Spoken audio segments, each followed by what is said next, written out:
Hello everyone, how to totes back with another new video, and in this video I'm going to show you how to delete your Remitly account permanently from PC or desktop.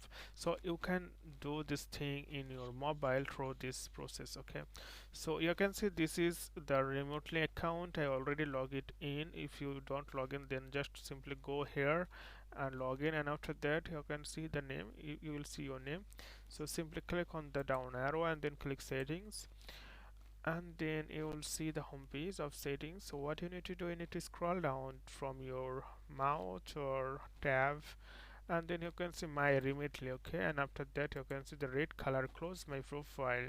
So once you click close my profile, then your account will be permanently terminated. You will not able to restore your account again. So you have to choose this option wisely, otherwise you will face some problem. So okay friend, I hope this video is helpful for you. Please consider to subscribe my channel, and thank you for watching the video.